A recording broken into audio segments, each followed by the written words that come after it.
teórico, ou seja, a introdução à leitura bíblica, que é o curso que sempre abre a escola bíblica, né? Mas, como eu comentei outras vezes, a escola bíblica é, na verdade, um espaço, né? Ela não é um curso fechado, ou seja, sempre às quintas-feiras, nesse horário, nós temos alguma atividade relacionada à Bíblia. Então logo acaba a escola bíblica, nós teremos o curso de leitura orante da Bíblia. Então nós aprenderemos a pôr na prática tudo isso que nós estudamos. Então, quer dizer, como fazer uma leitura moral, uma leitura anagógica, uma leitura analógica da Bíblia, como colocar isso no meu dia a dia, né? Então nós vamos aprender estratégias de leitura bíblica, tá? E nós teremos esse curso, que eu já estou aproveitando para fazer propaganda, em 2 etapas. Ele terá uma primeira etapa teórica, explicando o método de leitura orante, e depois ele terá uma segunda etapa prática, através de oficinas, nas quais nós aprenderemos na prática essa milenar quase técnica de leitura da palavra. Tá bom? Então vamos ficar de pé para fazer a nossa oração.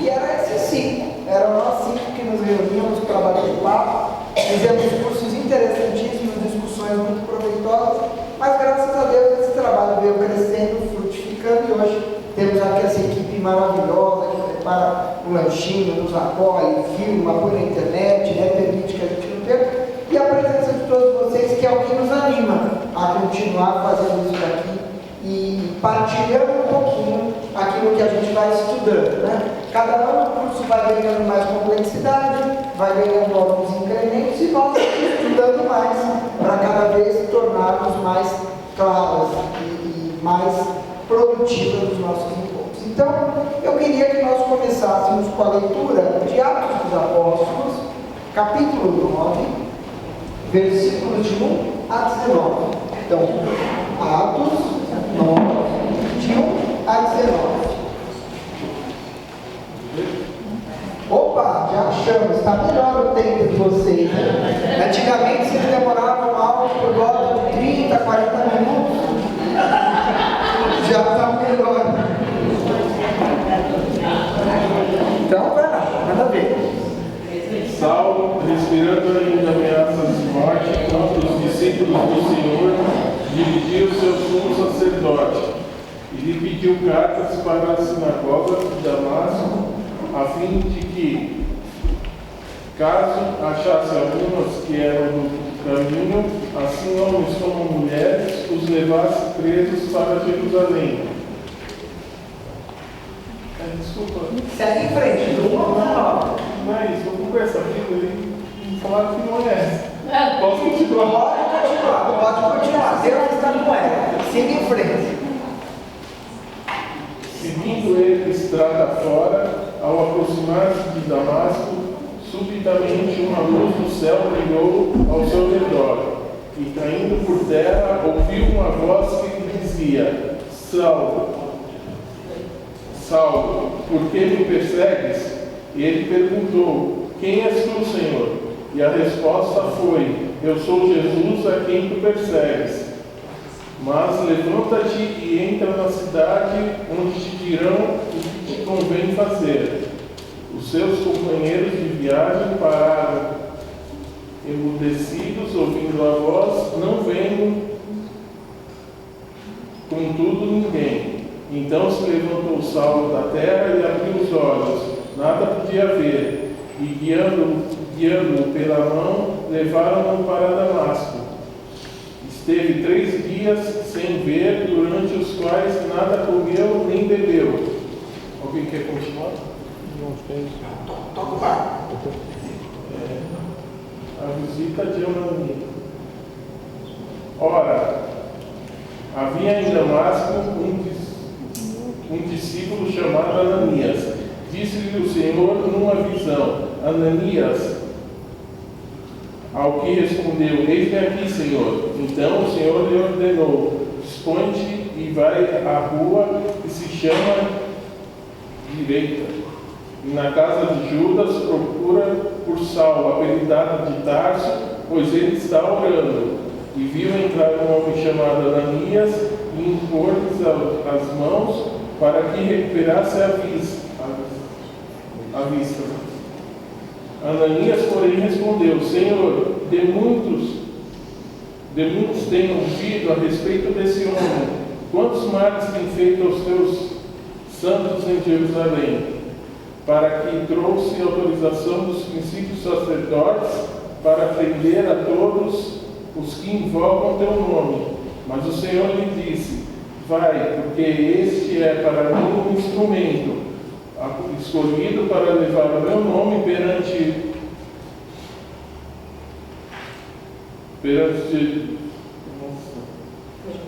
temidos e reis, bem como perante os filhos de Israel.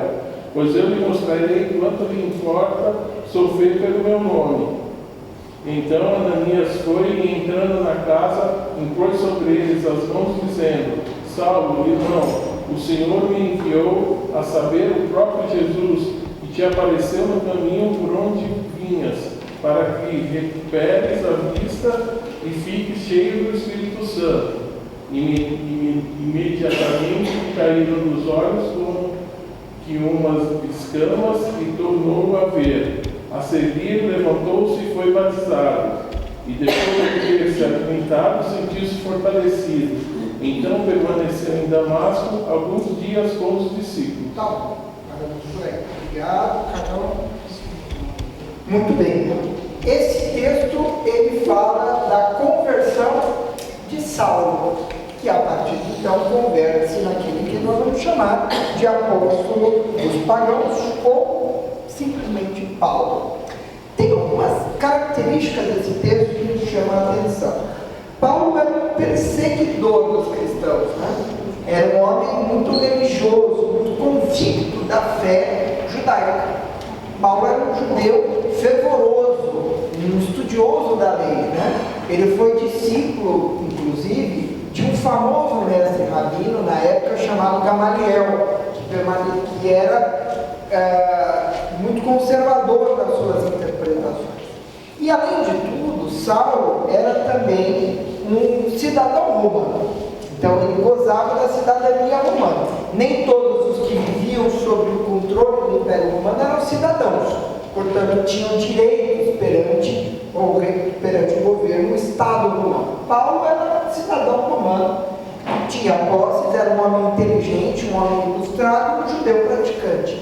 E Saulo, a princípio, entende o cristianismo como sendo uma heresia dentro do judaísmo. Ou seja, ele fala assim: meus irmãos judeus, porque os primeiros cristãos eram judeus, né? Que a conversão dos cristãos, a montagem, o surgimento da igreja cristã é primordialmente junto à sinagoga, junto aos judeus. E aí Saulo, ele persegue os cristãos recém-convertidos. Por quê? Ele acha que eles são hereges, ok? E ele sistematiza essa perseguição.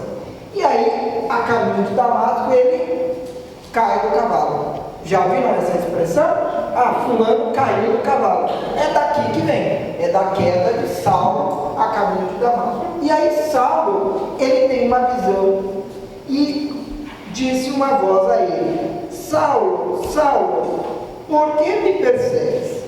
E Saulo perguntou: quem és tu? E a voz respondeu: eu sou Jesus, a quem tu estás perseguindo. Ora, Saulo estava perseguindo Jesus? Os cristãos, não estavam perseguindo os cristãos. Mas não estava perseguindo Jesus? Não, Jesus já tinha morrido. Jesus já tinha morrido, ressuscitado e ascendido aos céus. Mas por que Jesus diz isso? Estás me perseguindo? Os colocou no lugar cristão. Ele participou até da morte de Estevão. Sim, e o que é que os cristãos têm a ver com Jesus? Tudo. Saulo usará essa passagem da experiência dele para elaborar uma das mais bonitas construções do sentido de igreja. explicar que a igreja é o corpo místico de Cristo. Ou seja, a igreja é parte de Cristo.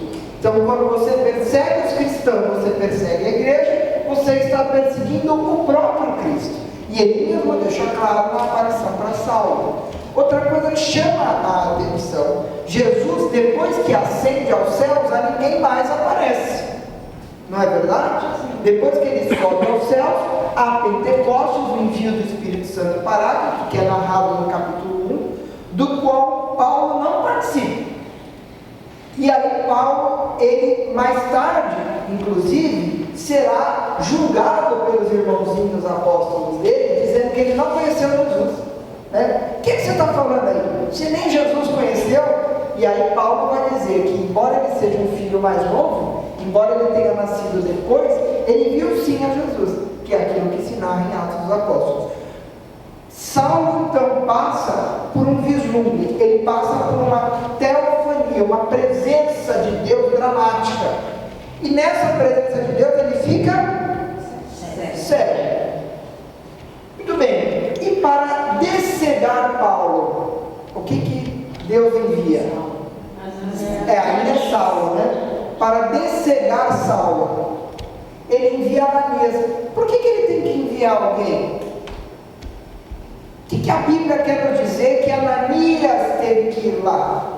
Para batizar, não é? Para que ele chegasse no Não, sim, mas por que ele teve que ir? podia estar, já tinha ascendido. Sim, mas o que eu quero dizer aqui? Paulo só poderá exercer o seu ministério dentro da eclesialidade da igreja. Ou seja, ele tem que ser acolhido pela igreja. A igreja tem que aceitá-lo, tem que colocá-lo dentro. Não existe pregação fora da comunidade cristã. Você entende o que eu quero dizer? Paulo, ele vai se transformar num instrumento de Deus, ele mesmo diz. Mas esse instrumento tem que estar aonde? Na colegialidade dos irmãos. E olha como Ananias era sacana. A hora que Deus chega para Ananias, você vai lá, vai ter um brother cego, chamado Saulo, você vai lá e vai fazer ele ver. O que o Ananias fala? Eu não, filho. Eu não. Esse cara que estava perseguindo os cristãos, esse cara que participou ainda que passivamente da morte de Estevão, eu não vou cegar esse cara não, deixa ele morrer cego. Não é isso que está aqui? Quantas vezes nós não fazemos isso, né? Tá vendo? Roubou a vida inteira, agora virou crente. Fala, a gente fala e ouve, né?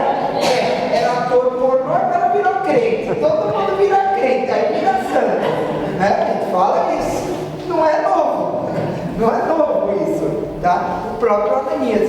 E aí Deus vai falar o que para Ananias? Farei dele um instrumento. E eu gosto. Mas foi Deus ou foi Jesus? E mulher, que. Não.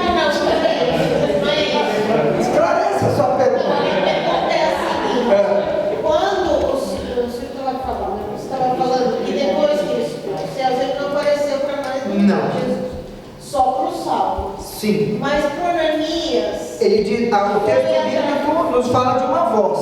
uma voz, mas não Jesus.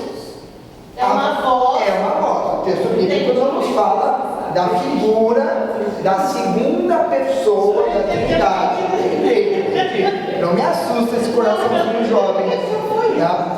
Mas é isso. Quer dizer, de alguma forma Deus entra em comunicação com Ananias e faz com que Ananias sonhe. E eu gosto muito da questão do instrumento, mesmo para nós aqui, quem for médico da área da saúde, é impressionante. Por exemplo, o paciente entra no centro cirúrgico, a gente abre a caixa cirúrgica, aquele monte de instrumento, pontiagudo, torto, aquelas coisas que se você olhar e falar, nossa senhora, isso é um instrumento de tortura. Né? E não é um instrumento que dá vida, que ajuda, que cura, que salva, embora o instrumento seja feio, né? E Saulo era esse instrumento na comunidade cristã. Saulo vai enfrentar muita dificuldade na sua inserção na comunidade de Jerusalém, por ser cidadão romano e por ser encarado dessa forma, como sendo um instrumento estranho. E isso ficará muito claro nas cartas de Paulo, porque por muitas vezes ele tem que defender o próprio apostolado, né? E assim vocês verão quando estudarem as cartas dele. E por fim, Saulo, então, ao recobrar a visão, ele é batizado. E aí ele muda de nome. E aí ele passa a ser chamado, doravante no texto, como Paulo. Ok? É interessante que, se nós formos ver, o que significa então o batismo de Saulo? É mais do que só conversão, é a morte do homem antigo e a ressurreição para o novo homem. E veja, a conversão de Paulo nos chama a nossa conversão. Todos nós aqui fomos batizados, não é isso? Então o batismo é um chamado constante de fazermos a nossa própria conversão, viver o nosso batismo, deixar o homem velho viver o homem novo. Esse é o convite do Paulo. E o Paulo, toda vez que eu me sinto mal, que eu falo assim, nossa, eu sou um cristão ruim, eu penso que Paulo, quando começou, era pior que eu. Né? Não ajuda? Quando eu penso assim, falo, nossa, eu sou um cristão tão ruim, mas o Paulo era pior que eu. E até gente me perseguia, né? Eu, pelo menos, ando perseguindo muita gente por aí. Né? Então, eu tenho jeito, né? E isso vale para nós. Porque às vezes a gente projeta um ideal de santidade. Nossa, São Paulo é um santo. São Paulo é um santo. Como qualquer um de nós pode ser. Santa Ivone, São Felipe, São Inácio, Santa Isabel, Santa Maria do Carmo, Santos Pedidos, já está repetido, muda. Escolhe outro, vai ter que usar um sobrenome, vai ter que ser Santos Pedidos da Vila Clementina, alguma coisa assim, né? Então, São Jamil, para não esquecer, Jamil está mais perto da santidade que nós, né? O que eu quero dizer com isso? Todos nós somos convidados a sermos santos. Muito provavelmente a maioria de nós não entrará para a coleção de figurinhas, né, dos santos da igreja, né? Nós não vamos entrar, quando eu era pequeno eu usava como figurinha, né? Por isso que minha avó tinha medo de eu virar padre, né? E aí eu ia acumulando a história dos santinhos, né? Então talvez nós não nos tornemos santos canonicamente, sejamos reconhecidos, mas esse é o caminho natural da nossa vida, tem que ser alguma santidade. E nós não podemos achar isso absurdo. Santa Madre Teresa, quando nasceu, ou quando era noviça ou adolescente, jamais imaginou que ela fosse uma santa cultuada nas igrejas, né? Aquele jovem rapaz, Karol Wojtyla, que nasceu naquele vilarejo frio da Polônia, jamais imaginou que um dia ele ia ser papa e depois ele ia ser um santo importante como era. São Francisco também. Ou como São Francisco, né? Ele tinha uma vida completamente. Pelo amor de Deus, São Francisco nasceu com a vida que eu queria ter nascido, né? Mas dificilmente a gente deixaria aquela vida. Com certeza, com certeza, com certeza. Nisso está a santidade dele. E o que eu acho interessante é que quando estudamos a história dos santos da igreja, tem santidade para todo mundo. Tem bêbado santo, Santo Onofre, né? Santo Onofre é um santo pela luta contra o alcoolismo, né? Santo Agostinho, se a gente lê a história de Santo Agostinho, Jesus Maria José, o homem pecava bem, viu? Ele era bom nisso aí. Se converteu e é um santo intelectual, né? Temos São Tomás de Aquino, que é um santo intelectual. Ai, Felipe, eu sou rico. Jesus disse que eu nunca ia passar pela porta fechadora. Tem santos que foram reis, que foram princesas, que foram rainhas. Não tem nada a ver com você. Tem a ver, claro, mas você pode usar a sua riqueza como um instrumento de santidade. É difícil, mas é possível. Tem o santo pobre, tem o santo mendicante, tem o santo piedoso, tem o santo caritativo. Todos nós temos um exemplo a seguir no caminho de santidade. E Paulo é um exemplo de santidade para os catequistas. Para os evangelizadores, Paulo é um grande exemplo. Porque Paulo é o grande evangelizador da igreja. Se Pedro, por um lado, representa a tradição, se Pedro representa aquela base, aquele núcleo duro, né, da tradição que resiste ao tempo, Saulo é o anúncio. Paulo é o anúncio do novo, é o anúncio da conversão, né? Então ele é para nós um modelo, para nós catequistas, um modelo de santidade e de evangelização. Paulo morre cedo, por volta aí de 60 anos de idade, mais ou menos em 67 depois de Cristo. Os dados nunca são muito precisos. Ele morreu em Roma como cidadão romano, ele apelou aos tribunais romanos, acabou sendo julgado em Roma e acabou falecendo, acabou sendo condenado à morte, como tantos e tantos outros pregadores no início da vida cristã. Ok? Fala. Diga. É que eu ouvi uma vez um senhor, e eu ouvi o Paulo, por ser cidadão romano, que ele podia viajar por todas aquelas zonas, não é? Não, com certeza, além de ter dinheiro, ele também tinha liberdade de trânsito dentro da Pax Romana, dentro dos territórios, né? Isso sim. E Paulo, ele é uma coisa interessante. Quando você lê as cartas de Paulo, você percebe por que Paulo escreve cartas e não evangelho. Já parou para pensar nisso? Porque ele mandava as cartas para as comunidades que ele já tinha passado, né? Ou seja, ele tem uma dinâmica.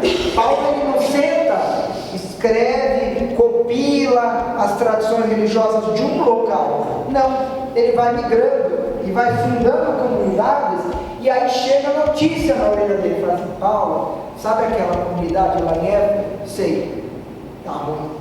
Galera esqueceu tudo que você falou, tem um mandando mais do outro, a galera não consegue comungar, tá um lixo. Aí ele senta, escreve e despacha, como quem cuida. Então Paulo é um exemplo disso, ele é um cuidador. Ele é das cartas que veio o Evangelho, né? Não todos, mas a maioria das cartas autênticas de Paulo são anteriores aos Evangelhos, isso sim. É que nem todas as cartas de Paulo, são claramente escritas depois do primeiro século, ou seja, depois que o Paulo já tinha morrido, né? Por exemplo, a carta de São Paulo aos Hebreus. Não é uma carta, porque não tem a estrutura epistolar habitual do Paulo, não é do Paulo, porque o texto não é dele, e não foi escrita para os Hebreus. Tá? Então, assim, é o título mais anacrônico da Bíblia, a carta de São Paulo aos Hebreus. Não é uma carta de São Paulo aos Hebreus, né? Mas como eu disse para vocês, muitas vezes o autor bíblico, aquele que copila o texto, ele traz para o título nomes de autoridade. Ele traz. Então, é óbvio que quando as comunidades leram as cartas, elas leram muitas cartas que não eram de Paulo e que eram dadas o nome de Paulo. Mas por que a carta aos Hebreus entrou? Porque ela tinha uma connaturalidade com outros documentos de Paulo. Ou seja, refletia de alguma forma o pensamento de Paulo. Está claro isso? É assim que nasce a carta de São Paulo aos Hebreus. Muito bem. As cartas que são autênticas de Paulo, ou seja, que quando são estudadas na sua essência, têm o mesmo tipo de gramática, têm o mesmo tipo de construção, refletem experiências geográficas, histórias semelhantes, são essas: Romanos, 1 e 2 Coríntios, Gálatas, Filipenses, 1 Tessalonicenses e Filemão. Essas são as cartas que nós vamos chamar de cartas autênticas. Filipe, eu não tenho tempo de ler todas essas cartas. Eu não tenho tempo. O que eu posso ler se eu quiser, assim, o coração da teologia paulina? 4 cartas. 1 e 2 Coríntios, Gálatas e Romanos. Essas são as 4 cartas de leitura obrigatória, tá? Porque elas refletem a forma como Paulo pensa. Filipe, eu nunca li essas cartas, será que eu não sei nada? Quando vocês começarem a ler, vocês verão textos da missa que saem de lá. Vocês verão ensinamentos do catecismo que saem de lá. Vocês verão homilias de padres, de bispos que nascem de lá. Então é óbvio que vocês já tiveram contato com a teologia paulina, mas agora vocês a lerão de uma forma mais bruta, de uma forma direta, para poderem, como adultos, tirarem as suas conclusões. Ah, olha isso aqui, caramba, eu vou estudar mais, eu não sabia, né? E ver as preciosidades das coisas que Paulo escreve. Algumas cartas foram escritas durante os períodos de prisão de Paulo, períodos que ele ficou sob julgamento, né? Então nós temos, por exemplo, as cartas do cativeiro, né? Efésios, Filemão, Efésios, Filipenses, Colossenses e Filemão. São cartas do cativeiro, escritas durante a prisão. Essas cartas têm trechos que provavelmente são do próprio Paulo, mas existem complementos da escola paulina, dos seus colaboradores, que provavelmente completaram buracos dessas cartas e mantiveram viva o ensino de Paulo, tá? Tudo isso aqui está na apostila de vocês, tá bom? Isso é só um resuminho da para me orientando. E por último, nós temos então a primeira e a segunda carta de Timóteo e a carta a Tito, que são chamadas de cartas pastorais paulinas.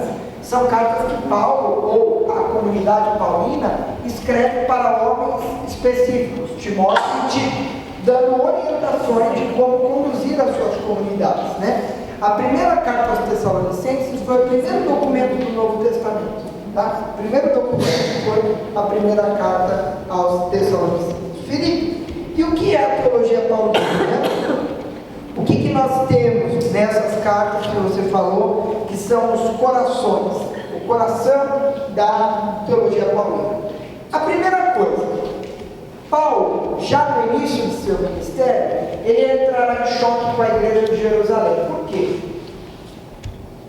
A igreja de Jerusalém, a boa parte dos apóstolos da igreja de Jerusalém, acreditam que o cristianismo ele vai crescer a partir das comunidades judaicas.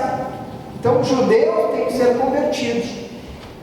E ainda não está claro para eles a relativização que Jesus faz dos ritos e práticas. Então assim, Jesus falou que a gente pode abandonar o sábado para cuidar da saúde de alguém, mas será que a gente pode comer normalmente no sábado? Será que a gente pode? O que a gente pode e não pode fazer no sábado? Será que nós temos que continuar fazendo a circuncisão das crianças?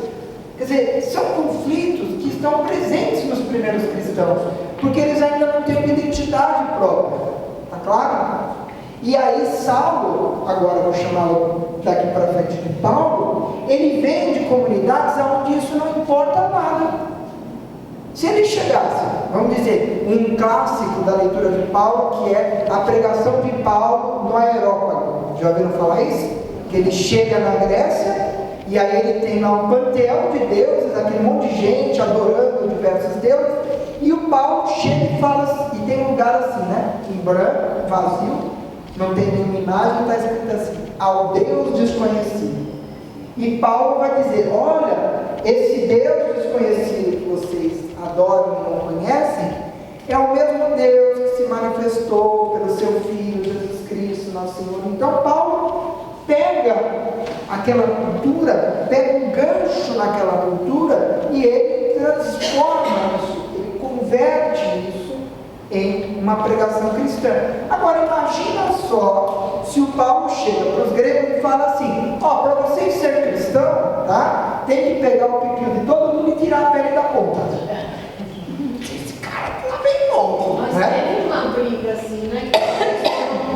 Claro que teve, porque Paulo vai dizer assim, a circuncisão, que é tirar o prepúcio do pênis, ela não faz parte das necessidades rituais e culturais para se tornar cristão. Mas isso é chocante para alguns dos apóstolos, porque eles são circuncidados. E Jesus, no início da sua pregação apostólica, tem um chamado especial a Israel. Isso é verdade. Jesus, embora pregue a salvação e a conversão de todos, em vários momentos do seu evangelho, ele se dirige a Israel.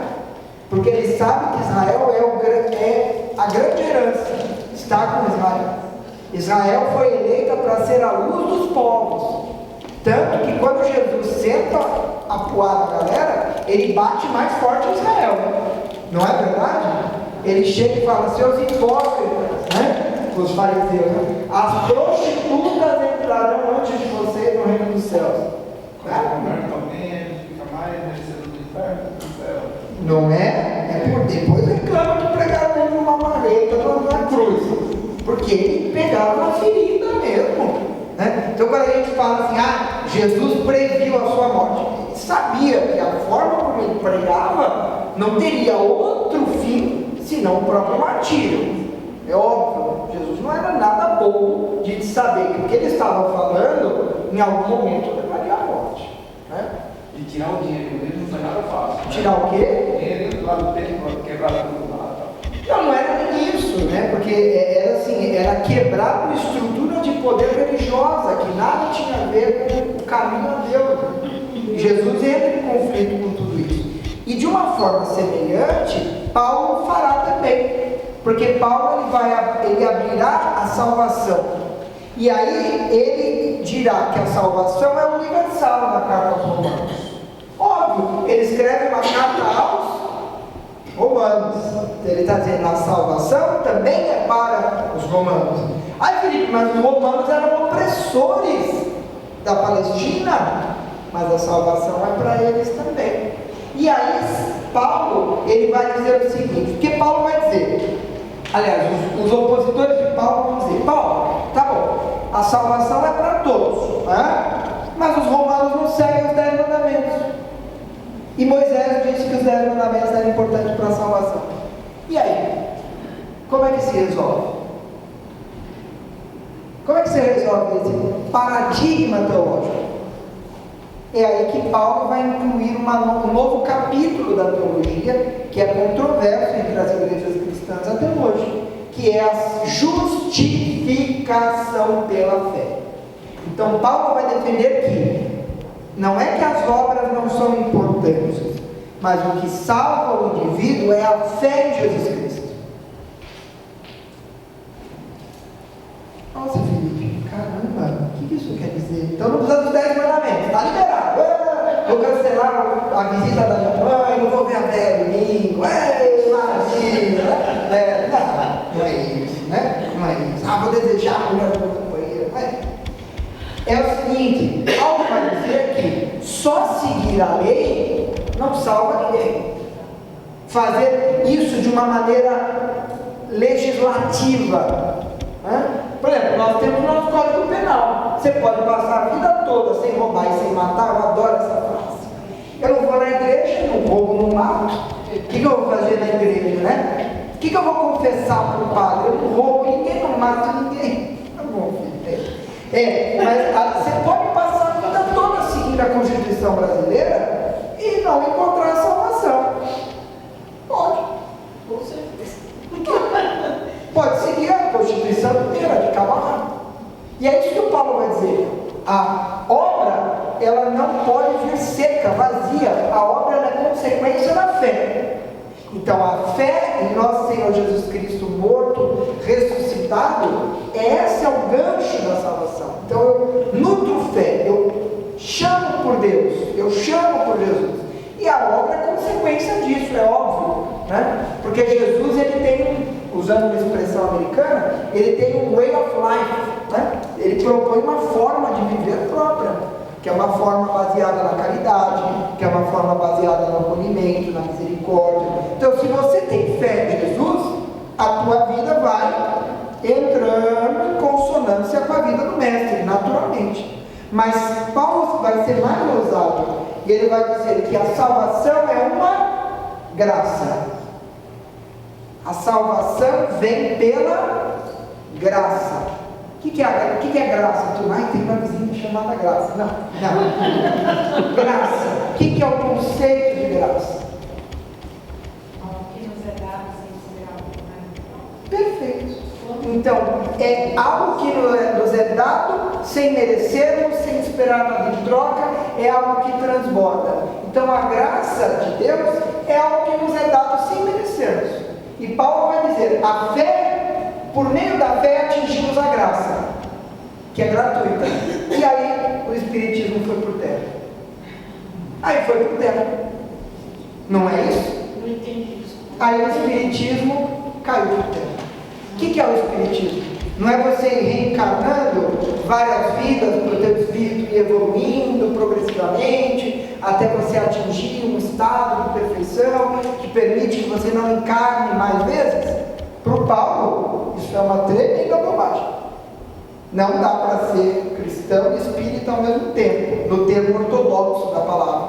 Por quê? Toda a teologia cristã se desenvolve através da graça, ou seja, a tua salvação, ela não é fruto unicamente dos teus esforços evolutivos. Você pode viver o quanto você quiser, você pode viver 400 vidas, mas a salvação, renovar em você a semelhança com Deus, renovar em você a conexão com o divino, aproximar a natureza humana de uma natureza divina, não é possível por meio de méritos próprios. É só por meio da graça, que atingimos pela fé. Está claro? Aí vai para o terra. A reencarnação vai para o terra. Está certo? Então, isso tem que estar claro para nós. Tá? Que quando eu conheço a teologia paulina da fé, da justificação pela fé e da graça, cai por terra qualquer mérito que eu tenho. Ok? Isso não significa que nós não devamos viver uma vida meritosa, mas é que os nossos méritos nunca são suficientes para nos garantir a graça. Suficientes para atingirmos a graça, ela não é mais graça, porque aí é simplesmente o que Deus me deve. Está claro isso? Não é? Então, se eu levo uma vida tão virtuosa que eu chego com contra-cheque cobrando do Mapudo, aqui ó minha vida aqui, ó, eu quero aquela mansãozona ali do lado da Maria, né? Não é isso. Por mais que a nossa vida seja frutuosa, ela nunca consegue atingir por si própria a graça. A graça vem por meio da fé. E a fé no Deus que é, como nos revelou Jesus, misericórdia. E pela sua misericórdia, Deus é justo, mas misericordioso. E daí transborda a graça. Ok? Tá bom? Então, foi muito chocante? Foi. Eu ainda não lavei. Tá bom. Então daqui a pouquinho vocês vão ter um café para mastigar isso, né? E aí, quem sabe, em breve a gente faz um curso de escatologia, teologia da graça, para deixar isso mais próximo. Não pode desgraça. Fala. A teologia sempre descobre alguma coisa. Descobriu ninguém com um pedaço da carta de São João. Foi descoberto alguma coisa sobre Paulo e João?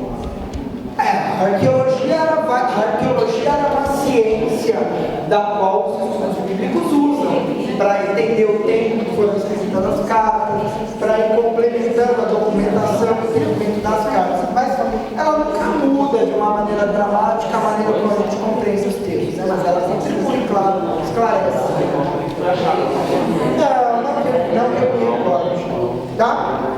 Moçadinha, vamos fazer apenas uma reflexão intelectual moral.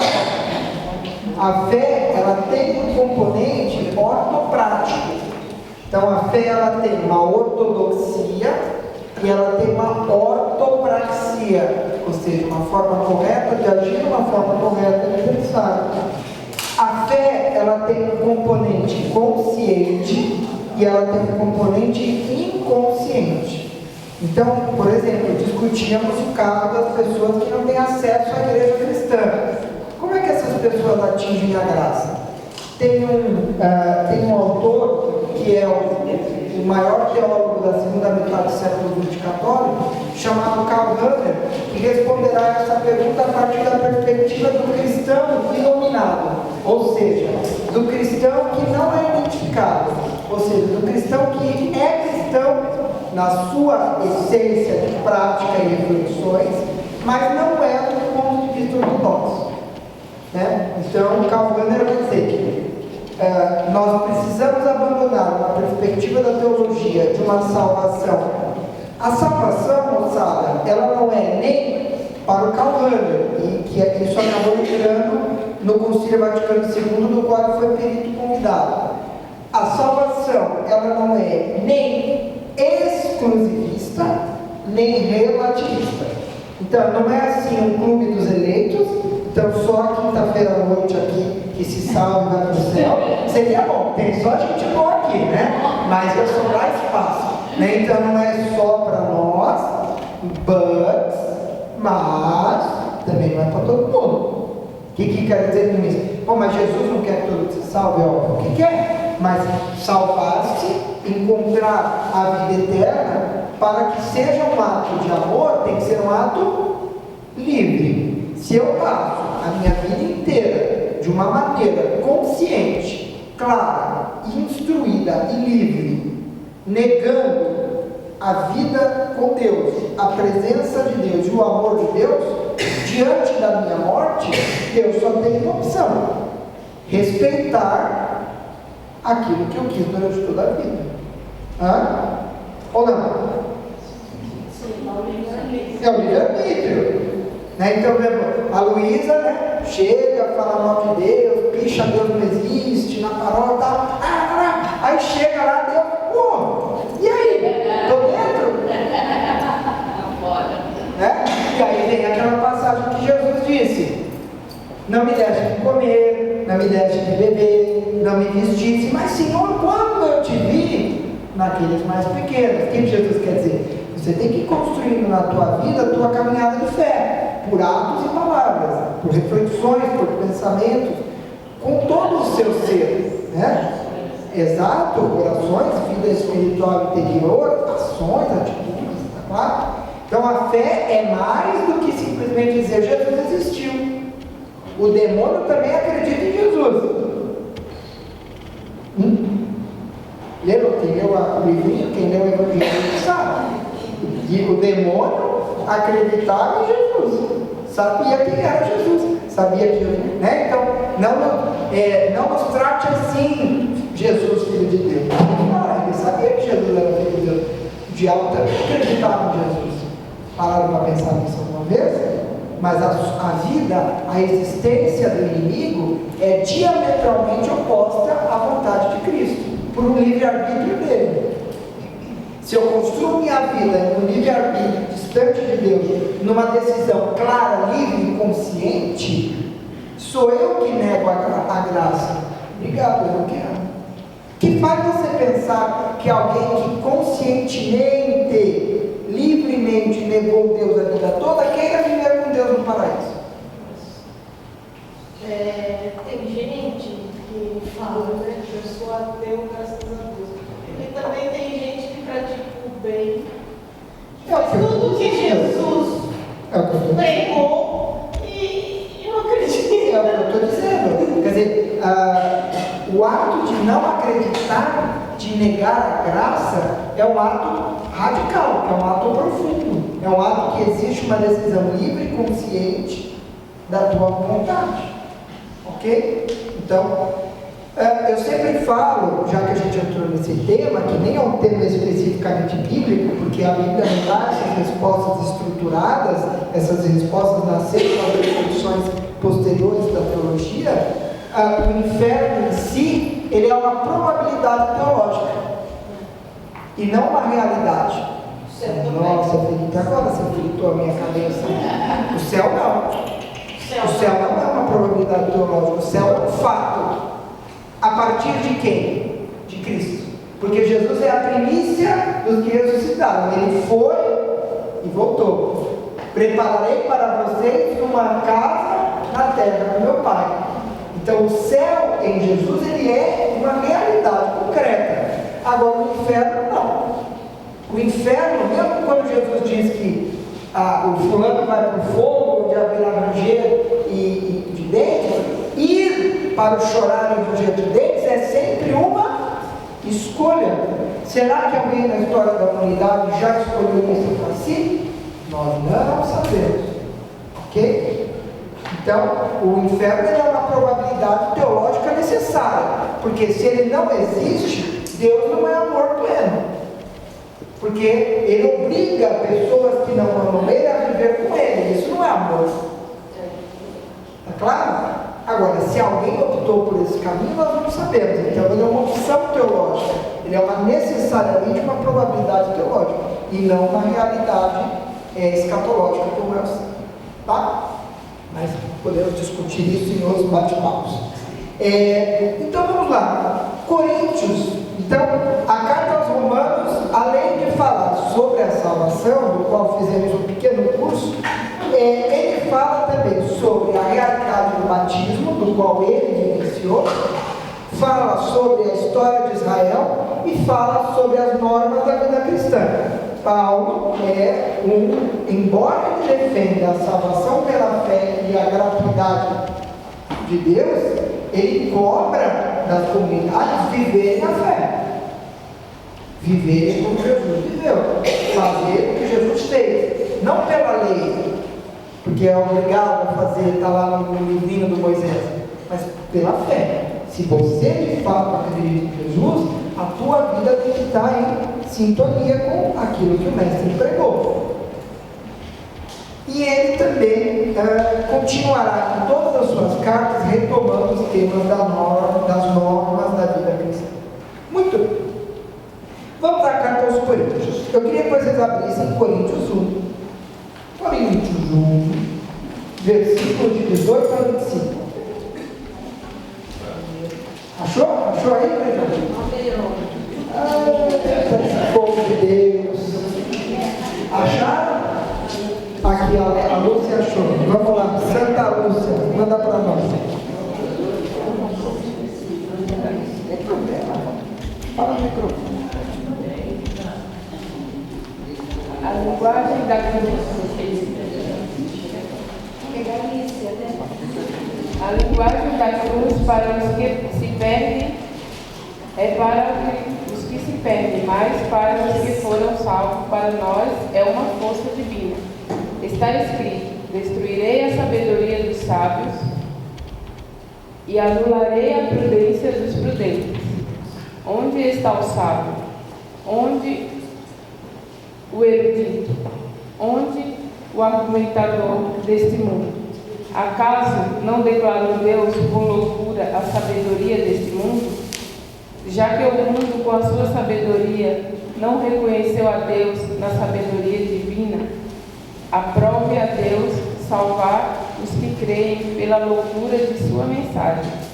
Os judeus pedem milagres, os gregos reclamam a sabedoria, mas nós pregamos Cristo crucificado, escândalo para os judeus e loucura para os pagãos.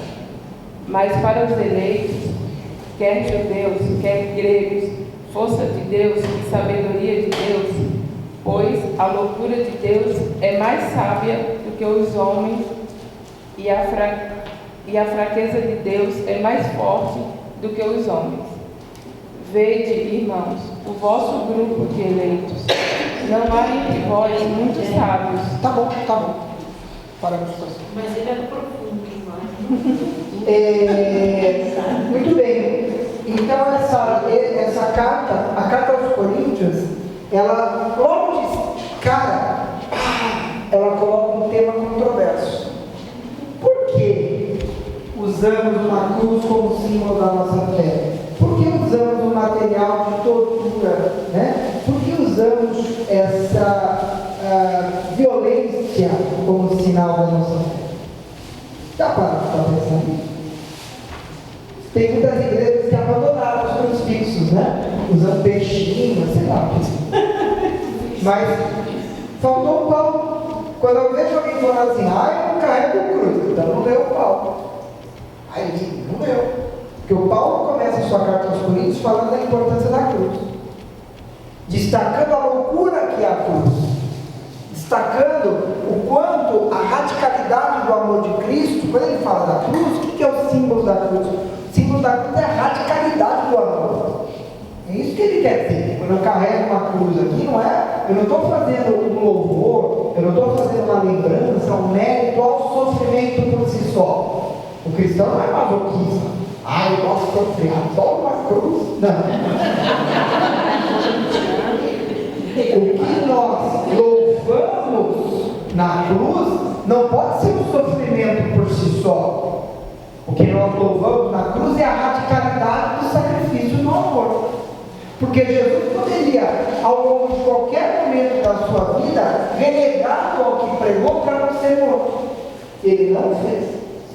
E mesmo na cruz, diante dos seus algozes, que gritam: sai daí! Será bom não? Será bom não? Desce daí! E o cara vai crucificado, sangrando.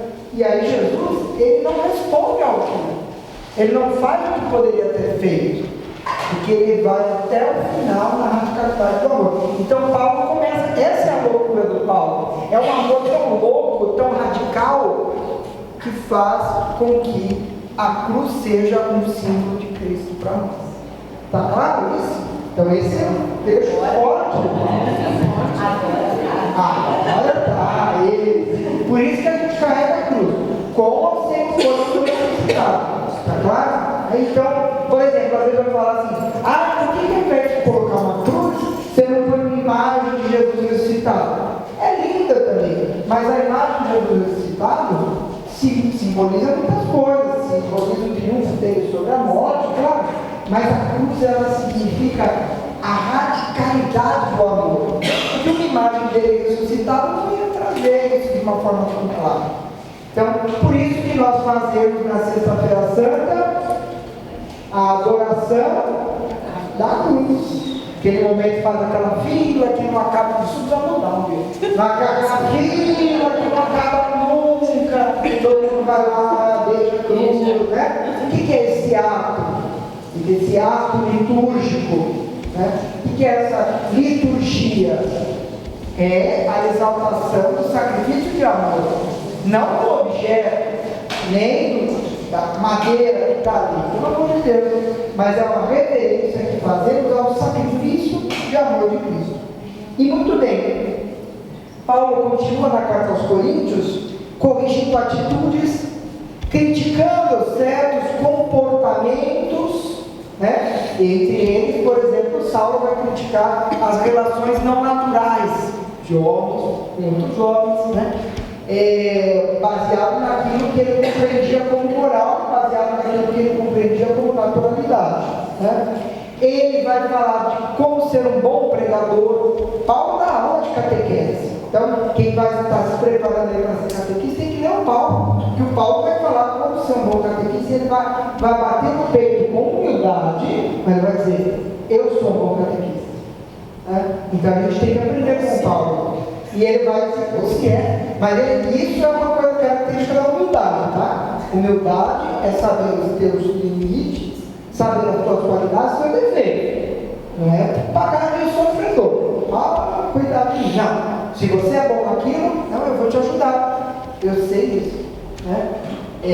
Não de uma maneira exibicionista, é claro. E Paulo, na carta aos Coríntios, ele terá, do capítulo 12 ao capítulo 14, uma discussão sobre os dons do Espírito Santo.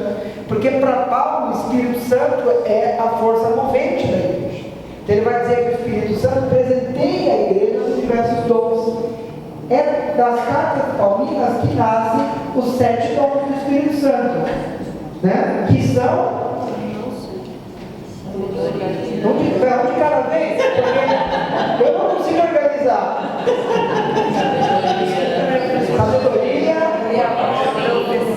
Sabedoria, temor a Deus, fortaleza, ciência, piedade. Olha a turma aqui, falta 2. Conselho, isso. Já foi. Temor já foi. Inteligência, ciência, sabedoria, temor de Deus, piedade, fortaleza e conselho, né? Então são os dons de fortaleza. Sabedoria, vem Pentecostes, daqui você não vê, lá na igreja, olha que palavra bonita, né? É o Espírito Santo, são os dons do Espírito Santo. Filhos, são só esses os dons do Espírito Santo? Não, são uma lista de alguns dos dons, né? São os dons que a gente recebe no nosso crisma. Quem é que foi crismado? eu fui mesmo, não sabia. Aí todo mundo foi crismado, né? Não tem uns que tem até vergonha agora, né? Sempre Sempre há tempo de aprender, né? Sabedoria, fortaleza, ciência,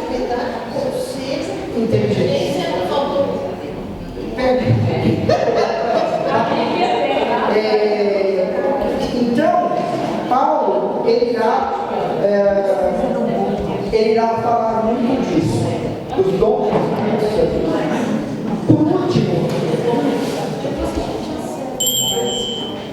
Por último, no finalzinho da carta aos Coríntios, Paulo vai falar da relação de Jesus, de Deus, com a igreja. E aí é que ele constrói as imagens da igreja como corpo de Cristo, da igreja como sendo... Paulo cria imagens lindas, algumas que ele copia do profeta Oséias, com uma intertextualidade, ele copia. É que a igreja é a noiva de Cristo, né?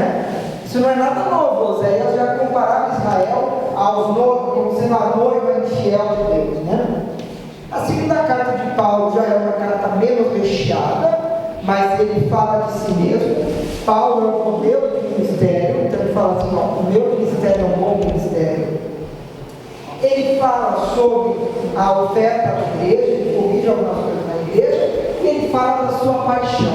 A segunda carta de São Paulo aos Coríntios é uma declaração de amor, é um testamento de amor de São Paulo à igreja. É linda, é uma carta de amor, na onde ele escreve para a comunidade de Coríntios, falando do que ele é, fazendo a defesa do seu apostolado, inclusive contra os seus críticos. E por último, para a gente encerrar, a carta de São Paulo às Gálatas, que ela é dirigida às igrejas da região da Galácia, tá? Norte da Turquia, atualmente, e o tema principal dessa carta é a liberdade. É aquilo que nós falávamos antes. Aqui entra uma questão interessante.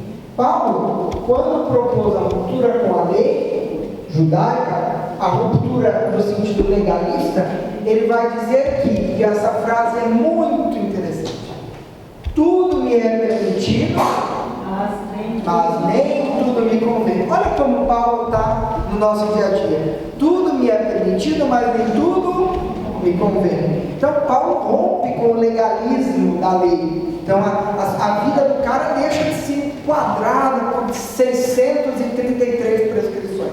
A antiga tradição judaica da época de Jesus tinha 633 prescrições para seguir durante a vida.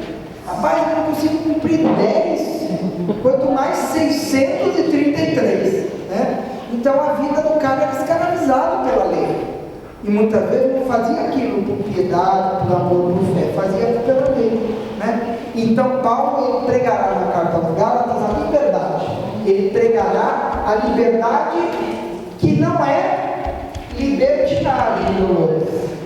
Não é libertinagem, é liberdade, né? Então ele vai dizer que nós devemos ser livres no Espírito. E o que é ser livre no Espírito? É gozar da liberdade a partir daquilo que Jesus nos propõe a viver.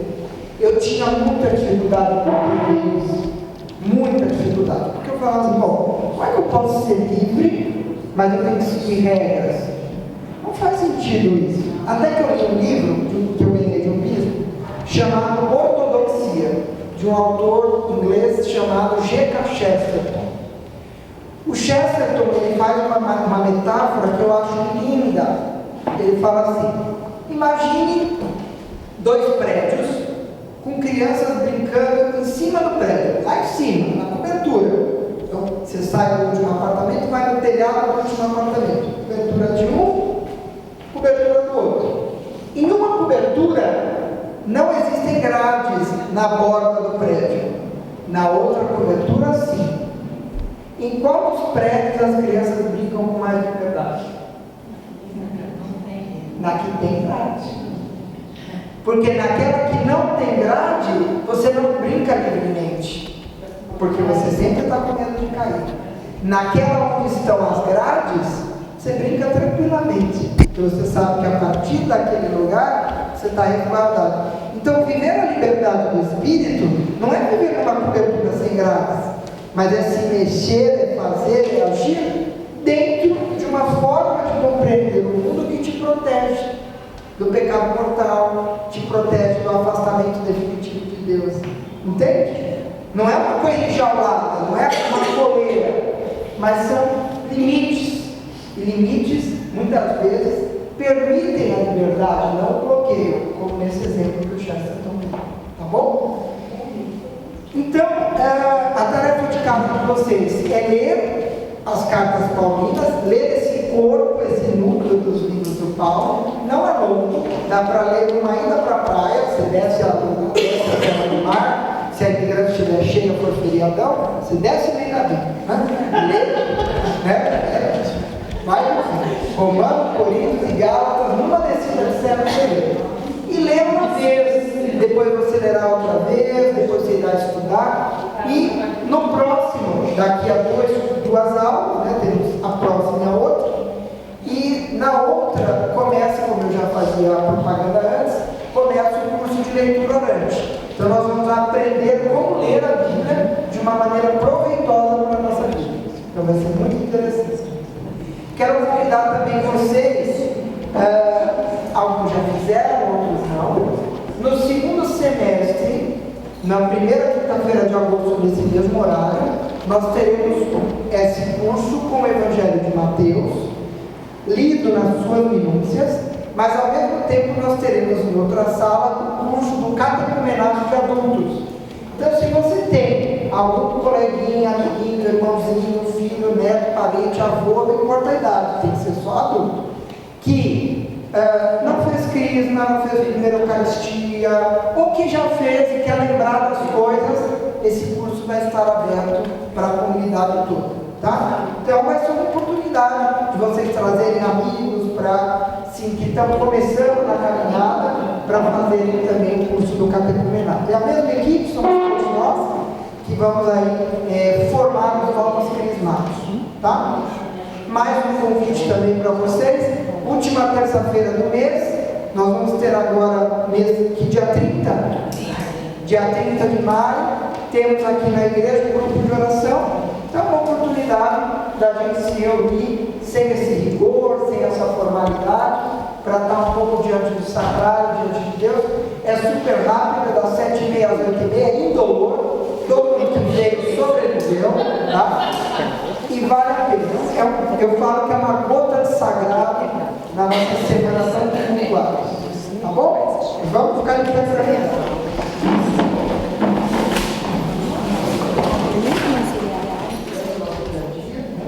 E vamos então também pedir ao Espírito Santo que interceda por nós, que esteja presente, que realize tudo aquilo que a gente tem no nosso coração, como necessidade, como pedido a Deus, né?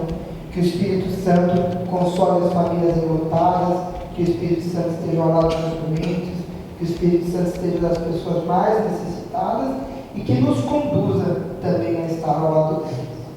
Vinde, Espírito Santo, enche os corações dos vossos fiéis e acendei o fogo do vosso amor. Enviai o vosso Espírito, que nos será criado, e renovareis a face da terra. Oremos, ó Deus, que instruíste os corações dos vossos fiéis com a luz do Espírito Santo, fazer que apreciemos certamente todas as coisas, segundo o mesmo Espírito, e gozemos sempre de sua consolação. Por Cristo Senhor nosso. Amém. Estivemos reunidos em nome do Pai, do Filho e do Espírito Santo. Amém. Vamos de paz, que o Senhor nos acompanhe. Graças